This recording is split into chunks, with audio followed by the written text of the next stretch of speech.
नमस्कार, आदाब, केम छो। मैं उम्मीद करता हूँ कि आप अपने क्लास 10 की बोर्ड परीक्षा की तैयारियाँ बहुत अच्छे से कर रहे होंगे। इसी सिलसिले में एक अच्छा सा टच देने के लिए मैं एक ऐसा क्वेश्चन लेके आया हूँ जिससे आपकी रिवीजन भी हो जाएगी और 5 मार्क्स से रिलेटेड ये क्वेश्चन इतना इंपॉर्टेंट है कि इसके किसी न किसी टॉपिक से क्वेश्चन आने ही है। तो ऑब्वियसली इस थ्योरम को करना भी ज़रूरी है, इसे समझना भी ज़रूरी है। 10 मिनट्स की इस सीरीज़ में मैं 1 मिनट में ये प्रयास करूंगा कि आपको इसके कॉन्सेप्ट के बारे में थोड़ी सी जानकारी दे दूं, फिर इसका सॉल्यूशन आपके सामने रख दूं।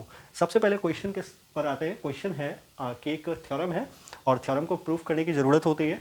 थ्योरम है if a line drawn parallel to one side of a triangle intersecting the other two sides then it divides the two sides in the same ratio. The keywords are, देखो line क्या है, parallel है किसके, एक side के इसी triangle में, और अगर वो दूसरे दो अदर साइड्स को काट रही है, एक साइड के पैरेलल है और दो अदर साइड्स को काट रही है, तो ये दोनों साइड्स सेम रेशियो में या इक्वल रेशियो में डिवाइड होंगे। ये थ्योरम है और इसी थ्योरम को बीपीटी बेसिक प्रोपोर्शनैलिटी थ्योरम भी कहा जाता है and it is also popularly known as Thales theorem. तो अब इसे एक जरा डायग्राम से मैं आपको समझाने का प्रयास करता हूं कि ये थ्योरम क्या कह रहा है। ये थ्योरम कह रहा है कि जैसे मान लो अगर ये एक ट्रायंगल है, ठीक है, तो अगर इसमें कोई एक साइड इसके पैरेलल खींच दी जाए, जैसे लेट अस अज्यूम कि एक साइड यहाँ पैरेलल, ये इसके पैरेलल हो जाए, अगर ये एक्स वाई है और ये पी क्यू है, तो अगर एक्स वाई पी क्यू ये दोनों पैरेलल हैं अगर, तो क्वेश्चन हमारा ये बनेगा कि अगर ये ए है तो A X upon X P is equals to A Y upon Y Q. ये हमें प्रूफ करना है इस क्वेश्चन में। ध्यान रखना है कि ज़रूरी नहीं है कि ये लाइन ऐसी ही हो, ये ज़रूरी नहीं है कि ये लाइन ऐसी ही हो। जैसे अगर कोई ट्रायंगल है उसमें मान लेते हैं इस साइड के पैरेलल अगर कोई लाइन खींच दी जाती है, तो इन दोनों साइड्स का और इन दोनों साइड्स का रेशियो जो होगा वो सेम होगा, ये दोनों ही साइड्स प्रोपोर्शनल होंगे। यही क्वेश्चन कह रहा है, यही बीपीटी कहता है। अब इसे प्रूफ कैसे करना है आइए वो समझते हैं। तो इस क्वेश्चन के लिए ये रिलेटेड डायग्राम है जिससे कि हम लोग इस क्वेश्चन को पूरा करेंगे, इसका सॉल्यूशन पूरा करेंगे। इस डायग्राम को देख के जरा समझने का प्रयास करिए कि ये एक लाइन है। टाइम को थोड़ा सा बचाने के लिए मैंने कंस्ट्रक्शन यहाँ कर दिया है, अभी स्टेप्स क्लियर कर दूंगा। ये डी वो लाइन है जिसकी चर्चा की इस थ्योरम में की गई है। If a line drawn parallel to one side of a triangle, ये लाइन डी जो लाइन है वो बीसी के पैरेलल है, वो अभी हम लोग लिखेंगे। तो थ्योरम करने का जो सबसे सुंदर तरीका है वो है, सबसे पहले आप ये लिख दो कि आपके पास क्या है, दैट इज गिवन। तो गिवन में हम लोग लिखेंगे कि अ ट्रायंगल, ध्यान से देखना, a triangle A B C in which D is parallel to B C. बात समझ में आ रहा है कि एक ट्रायंगल है हमारे पास ए बी सी जिसमें कि डी ई पैरेलल है बी सी के। तो हमें प्रूफ क्या करना है, टू प्रूफ क्या है, A D upon D B is equals to A E upon E सी।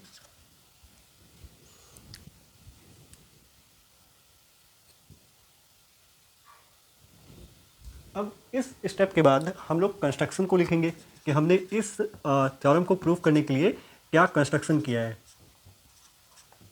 और कंस्ट्रक्शन में हम लोग लिख सकते हैं joint B E and C D, and हम लोगों ने क्या खींचा है, ड्रॉन। जरा गौर से देखो, हम लोगों ने दो परपेंडिकुलर खींचे हैं, A F is perpendicular on B A and D G is perpendicular on C ए।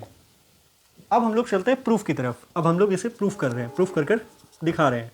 और प्रूफ कर कर आप कौन से रिजल्ट पे पहुंचोगे बेटा, यहाँ पहुंचोगे, आप इस रिजल्ट पे पहुंचोगे। जब आप इस रिजल्ट पे पहुंचोगे तो आपने थ्योरम प्रूफ कर दिया कि हाँ भाई ऐसे परिस्थिति में ये इस तरह से हो जाता है। प्रूफ करने से पहले क्लास 9 की एक टॉपिक आपको याद दिलवा दूँ, ध्यान से देखना। मैं प्रूफ करने से पहले आपको क्लास 9 की एक टॉपिक याद दिला रहा हूँ। क्लास 9 में हमने पढ़ा था कि अगर हम लोग इस ट्रायंगल को ले लें, ट्रायंगल ए डी ई ले लें, तो इस ट्रायंगल की हाइट क्या होगी, ई एफ होगी। बात समझ में आ रहा है। और फिर अगर हम लोग ट्रायंगल डी बी ई भी लेते हैं तो इसकी हाइट क्या होगी, ई एफ होगी। क्लास 9 रिकॉल करो थोड़ा सा। तो जब हम लोग यहाँ पर लिखेंगे area of triangle A D E, area of triangle, अच्छा अगर कोई बच्चा ये चाहे कि वो इस बात को लिख देना चाहता है कि ई एफ इसकी हाइट होगी, तो कोई दिक्कत नहीं है, वो चाहे तो लिख सकता है, लेकिन अगर ना भी चाहे तो कोई प्रॉब्लम नहीं है। आसानी से ये इतनी प्यारी सी थ्योरम है, इतनी प्यारी सी एक्सियम है कि आसानी से टीचर के दिमाग में होती है ये बातें। Triangle of A D is equals to 1/2 into base into height.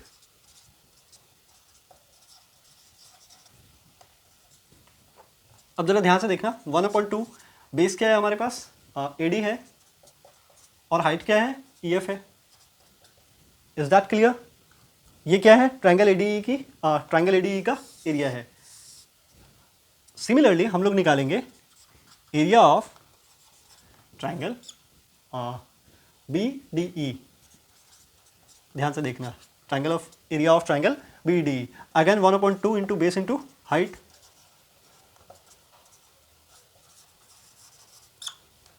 which is equals to 1/2 into D B into E F.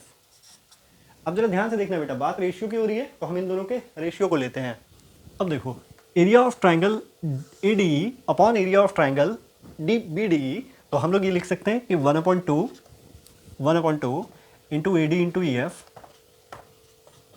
Upon 1/2 D B into E F. अब जरा गौर से देखना, हमारे पास रिजल्ट क्या निकल कर आता है, ई एफ कैंसिल हो रहा है, 1/2 A D upon D B. Let us assume that it is equation 1। ध्यान से समझना, अब तक हमने क्या किया, area of triangle A D, area of triangle B D निकाला और फिर उसका रेशियो निकाला। रिजल्ट क्या है हमारे पास, A D upon D B.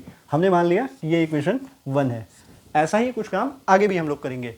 अब हम लोग एरिया ऑफ ट्राइंगल निकालेंगे सिमिलरली। ध्यान से देखना, अब मैं थोड़ा सा स्टेप्स ले रहा हूँ, तो मतलब थोड़ा सा एक स्टेप मैं आगे बढ़ रहा हूँ। वो ऐसे जो मैंने निकाल कर दिखाया था, अब मैं वैसे नहीं दिखाऊंगा, अब मैं सीधा रेशियो पे आता हूँ। देखो, मैं आपको स्टेप बाय स्टेप समझा जरूर दूंगा। Area of triangle A D upon area of triangle D E C. अब ध्यान से मेरी बात समझना, देखो जब आप इसे लिखोगे 1/2 इंटू बेस इंटू हाइट, तो देखो आप कैसे लिख सकते हो, 1/2 इंटू, अब बेस देखो, अब हम लोग क्या करते हैं कि बेस इसको लेते हैं। ये ध्यान रखना है, पहले हमने ए डी में क्या किया था, बेस इधर लिया था, अब हम लोग बेस इसको लेते हैं, ए ई इंटू। अब देखो, अगर हम लोग इस ट्राइंगल को ले रहे हैं तो ये भी हाइट होगी, ये वाली हाइट डी जी, तो हम लोग लेंगे A E into D G upon 1/2 into E C, इसका बेस, इस ट्राइंगल की बात हो रही है देखो, डी ई सी, तो ई सी ये बेस हो गया और इसकी हाइट अगेन डी जी, है ना, क्योंकि इस ट्रायंगल की हाइट भी, इस ट्रायंगल की हाइट भी यही होगी जो इस ट्रायंगल की हाइट होगी। तो यहां से हमारे पास क्या रिजल्ट निकल कर आ रहा है, यहां से हमारे पास रिजल्ट निकल कर आ रहा है A E upon E C. Let us assume that it is equation 2। Equation 2 हमारे पास क्या निकल कर आ रहा है, area of triangle A D E upon area of triangle D E C is equals to A E upon E C. अब अगर मैं आपसे ये कहूं कि area of triangle B D E and area of triangle D E C बराबर होंगे, तो क्या आप मेरी बात से सहमत होगे बेटा? अगर आप नहीं होगे तो मैं आपको एक और थ्योरम की बात याद दिलाता हूं। अगर आप क्लास 9 आपने ठीक से करा है तो आपको ध्यान में होगा, आपके ध्यान में होगा। देखो, ट्रायंगल डी ई सी, मेरी बात एकदम ध्यान से समझना। देखो, ट्रायंगल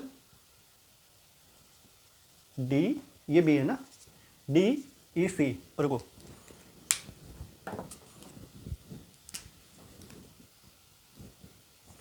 देखो ट्रायंगल डी ई सी, ये पूरा ट्रायंगल ध्यान से देखना, और ट्रायंगल डी बी ई, ये दोनों ही ट्रायंगल सेम बेस और सेम पैरेलल के बीच में बने हैं। तो इसका साफ मतलब हुआ कि इन दोनों का एरिया जो हुआ वो आपस में बराबर होगा। रिकॉल द क्लास 9 की बातें याद करने का कोशिश करो कि अगर दो ट्रायंगल सेम बेस और सेम पैरेलल के बीच बनते हैं तो उनका एरिया बराबर होता है, इक्वल होता है। इसका मतलब वी कैन राइट सिंस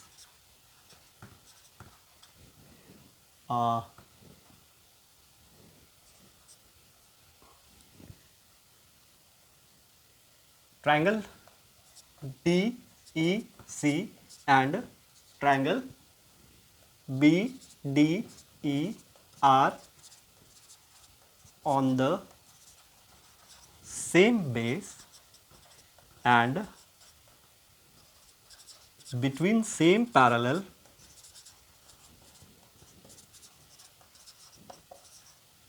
देखो सेम बेस कौन सा है, अगर हम लोग बात करें बेस की तो बेस होगा डी। सेम बेस कौन सा हो रहा है बेटा, डी। डी सी और बी डी ये दोनों जो ट्राइंगल है वो सेम बेस डी पर, और सेम पैरेलल्स के बीच देखो सेम पैरेलल्स कौन कौन से हैं, डी एंड बी सी। तो इसका क्या मतलब हुआ कि इन दोनों ट्राइंगल्स का एरिया आपस में बराबर होगा। Therefore area of triangle B D E is equals to area of triangle D E C. अब यहाँ पर अब जो आप आगे बढ़ोगे, यहाँ आप दो तरीके से आगे बढ़ सकते हो। एक तरीका तो ये है, मेरी बात एकदम ध्यान से समझना, कि सिंस इन दोनों का एरिया आपस में इक्वल है, डी बी डी ई और डी ई सी इन दोनों का एरिया आपस में इक्वल है, तो इन दोनों का एरिया एक दूसरे को सब्स्टिट्यूट कर सकता है। एक और तरीका यह है कि आप इन दोनों ही ट्रायंगल्स के एरियाज को रेसिप्रोकल में ले लो और फिर उन्हें एडी से मल्टीप्लाई कर दो।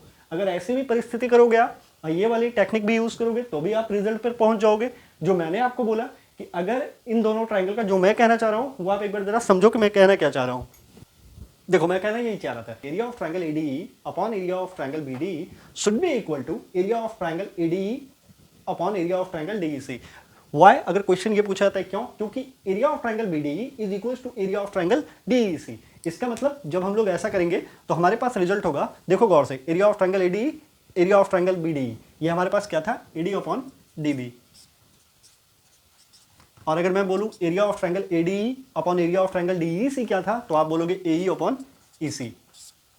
हम लोग रिजल्ट पर पहुंच गए। आप वीडियो को पॉज करके थोड़ा सा बैक जाकर देख लेना, हमें यही प्रूफ करना था। It means it is proved. एक और तरीका यह है कि आप इन दोनों ही ट्रायंगल्स के एरिया का रेसिप्रोकल ले लो, इसका और इसका, इन दोनों ही ट्रायंगल्स का। तो आप ऐसे लिख सकते हो 1 upon area DEC is equal to 1 upon area BD, और फिर इन दोनों को मल्टीप्लाई कर दो ट्रायंगल एडीई से, इन दोनों के एरिया को मल्टीप्लाई कर दो एडीई से, तो वापस आप इसी रिजल्ट पर पहुंच जाओगे जो मैं कह रहा था, area of triangle ADE upon area of triangle DEC which is equals to area of triangle ADE upon area of triangle BD. तो वापस आप यहीं पहुंच जाओगे और फिर आप लिखोगे कि भाई हमने प्रूफ कर दिया। उम्मीद करता हूं कि थेल्स बीपीटी थ्योरम आप पूरी तरह से समझ चुके होंगे। एक दो बार रिवाइज कर लेना एग्जाम से पहले, आपका और अच्छा हो जाएगा। ऐसे एक और इम्पॉर्टेंट क्वेश्चन की सीरीज में मैं आपसे दोबारा मिलूंगा, जल्दी मिलूंगा। स्वस्थ रहें, सुरक्षित रहें, अपनी तैयारियों में लगे रहें। सी यू सून। जय हिंद।